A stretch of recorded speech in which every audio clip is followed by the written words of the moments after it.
চলুন দেখে আসি মোমিন দ্বীপ বুড়িগঙ্গা নদীর মাঝে।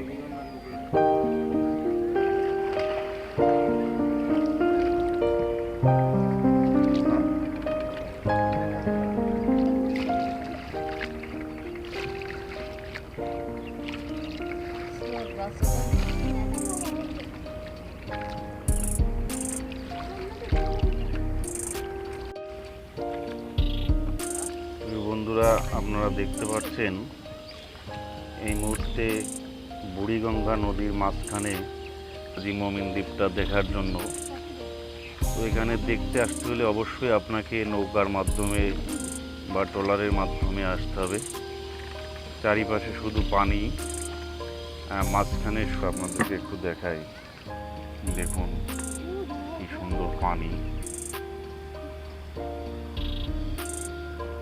দেখুন মানুষ পার হবে দ্বীপে, ওপাশে মহিষ আছে। সেই সিঁড়িতে পৌঁছলাম। এই যে আমাদের মাঝি কাকা খুব পরিশ্রম করে আমাদেরকে দ্বীপ পর্যন্ত পৌঁছে নিয়ে আসলো। অবশেষে চলে আসলাম সেই দ্বীপে। আপনাদেরকে সামনে নিয়ে যাওয়ার চেষ্টা করি। দেখুন এই যে সিঁড়ি বেয়ে আসলাম, উঠে গেলাম সেই হাজি মোমিন দ্বীপ। কি আছে প্রদীপটা একটু ঘুরে দেখাবো। দেখুন অনেক এরিয়া। আমি এই যে দ্বীপের যে বাউন্ডারি আছে, এই বাউন্ডারির চারিপাশটা আসলে ঘুরে দেখানোর চেষ্টা করছি। এই যে দেখতে থাকুন। আসলেই খুবই কঠিন একটা অবস্থা, পরিত্যক্ত জায়গা। তো আমি আপনাদেরকে একটু দেখানোর চেষ্টা করি। দেখুন সোজা গেটটা বন্ধ থাকার কারণে এদিক দিয়ে ঢুকতেছি। এখানে বহুত এই যে ইমারতের কাজে ব্যবহৃত ইট পড়ে আছে, পরিত্যক্ত ইট।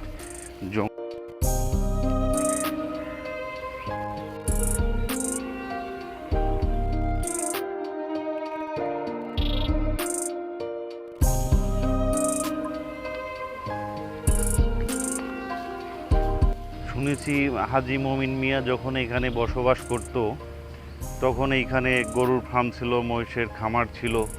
তো আসলেই সময়ের পরিক্রমায় সেগুলো এখন সবই বিলুপ্তির পথে। আমি আপনাদেরকে এই বিল্ডিংয়ের ভিতরে নিয়ে যাওয়ার চেষ্টা করছিলাম, কিন্তু তালামারা, পরিত্যক্ত জায়গা। আসলে এখানে খুব বাজে একটা দুর্গন্ধ বেরোচ্ছে ভিতর থেকে। কি হচ্ছে ভিতরে আসলে বলা মুশকিল। তো যেতে পারলাম না। আমি আপনাদেরকে চারিপাশটা একটু ঘোরায় দেখাই। দেখুন এই যে আমার পিছনে দেখতে পাচ্ছেন, এখানে পুরনো কবর আছে। পাশেই এই যে পরিত্যক্ত মেশিন টেশিন ছিল হয়তো এখানে। এই যে দেখেন পানি আছে, এখানে একটা পরিত্যক্ত ড্রেনও আছে, ময়লা পানি জমে আছে। হয়তো ওই সময় মেয়াদের কোনো প্রয়োজনীয় কাজ এখানে হতো। যদিও এই দ্বীপটা আসলেই চারিপাশেই বুড়িগঙ্গা নদী। আমরা ছোটোবেলায় বইতে পড়েছি যে ঢাকা কোন নদীর তীরে অবস্থিত। তো আমরা বইতে জানতে পারতাম যে ঢাকা বুড়িগঙ্গা নদীর তীরে অবস্থিত। তো আজকে সেই বুড়িগঙ্গা নদী আমরা দেখতে এসলাম এবং এসে জানতে পারলাম যে এইখানে নদীর মাঝখানে একটা দ্বীপ আছে, হাজি মোমিন দ্বীপ বলে থাকে। তো সেই দ্বীপের উপরে আমরা এখন আছি। দ্বীপটা আরও একটু ঘোরায় আপনাদেরকে দেখানোর চেষ্টা করি। আপনারা দেখতে থাকুন আমার সাথে। চলুন সামনের দিকে যাই। পরিত্যক্ত হয়ে যাওয়ার পরে এখানে একটা ফ্যাক্টরি করছিল, সেটাও এখন বন্ধ আছে। দেখুন এপাশে যে শুধু একটা গার্ডরুম আছে, ওয়াশরুম আছে এবং ফ্যাক্টরির এক পাশ পাঁচিল। তো আপনাদেরকে ভিতরটাও দেখানোর চেষ্টা করবো যে আসলে ফ্যাক্টরির ভিতরে কী অবস্থা আছে। আসুন ফ্যাক্টরিটা ঘুরে আসি। তো এখন আমরা ফাইনালি সেই দ্বীপের ভিতরে যে বড় একটা স্থাপনা আছে সেটা আপনাদেরকে একটু ঘুরে দেখানোর চেষ্টা করবো। আসুন। যদিও চিপা রাস্তা, পরিত্যক্ত জায়গা, আসলে ভয় করে ঢুকতেই। এই যে আপনার ডান হাতে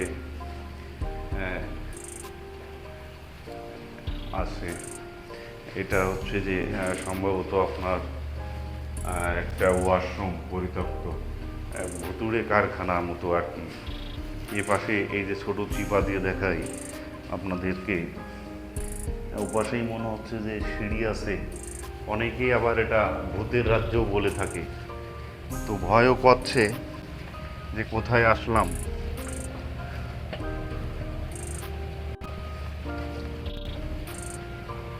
বুড়িগঙ্গা নদীর ওপর পাশ, আর এই দ্বীপের ওই পাশে রয়েছে আর এক পাশ। মানুষ এখানে ঘুরতে আসে, এইভাবেই মানুষ এখানে আসে নৌকার মাধ্যমে, ট্রলারের মাধ্যমে।